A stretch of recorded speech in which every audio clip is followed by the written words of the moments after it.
A team from the United Kingdom representing UK Sport and the Youth Sport Trust arrived this month for a second visit to Uganda to promote the International Inspirations Programme for Sport Development. Uganda has been targeted as their 17th country out of 20 where a 3-year programme for improving sports education is to be launched. The team, including UK Sports Senior International Development Advisor Elias Mushungeya, Anna Young, the International Development Officer for the Youth Sport Trust, and Valerio Levine from UNICEF in the UK. The 6-day visit includes a familiarisation workshop at the Sheraton Hotel in Kampala, where sports programmes for 3 different age groups were unveiled to key players in Uganda's educational system, including the Director of the National Curriculum Development Centre, Connie Katiba. From the curriculum point of view, sport, physical education, games, co-curricular has been in schools and on the curriculum for a very long time. But as the time goes on, teachers lose out on emphasis. So we look at reviving the involvement of teachers first in taking up sports and games in schools.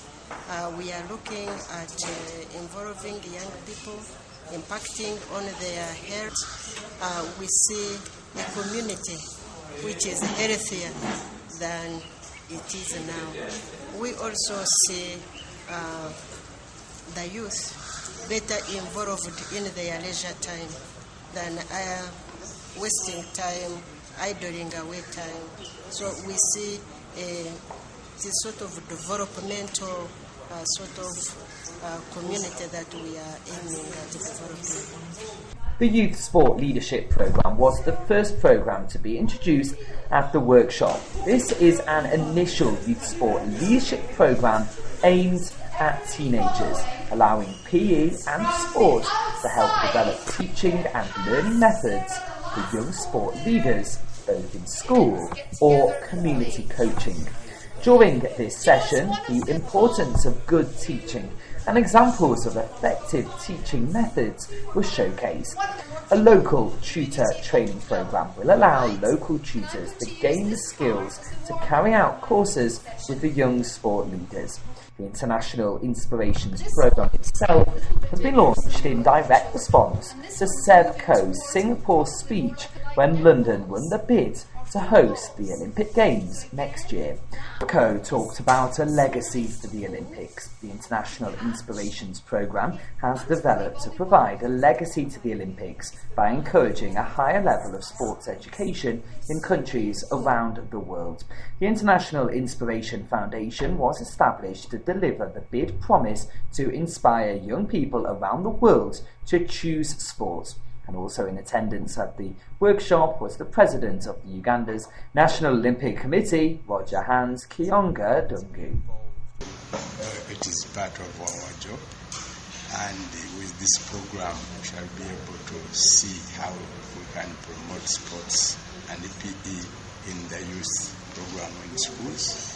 And if we continue attending this such of programs, we shall be able to work out our programs and plans for our youth in Uganda. Do you know, it's one of the lasting impressions that I had of Uganda when we came over for our first visit, and that was the power of play in your communities. When we went into the villages particularly, the children played, and played with such energy, enthusiasm and fun. And actually it made me think that back in the UK, our young people have lost the ability to play and enjoy playing. So that's a lovely memory, the youth. And I think myself, as an oldie, I would think the same. I could pick a piece of this equipment that would particularly take me back to when I played with my friends, not necessarily in school, without school. The afternoon session of the workshop focused on sports delivery for primary children, called the TOPS programme. This takes on 2 different stages: TOPS Play for 4 to 7-year-olds and TOPS Sport for 7 to 11-year-olds. The emphasis is on providing access to quality resources and teaching and coaching materials to support students. Some of the resources were on show today, as well as training prompt cards, which are used for teachers or community trainers and coaches to arrange valuable sports lessons based around basic resources.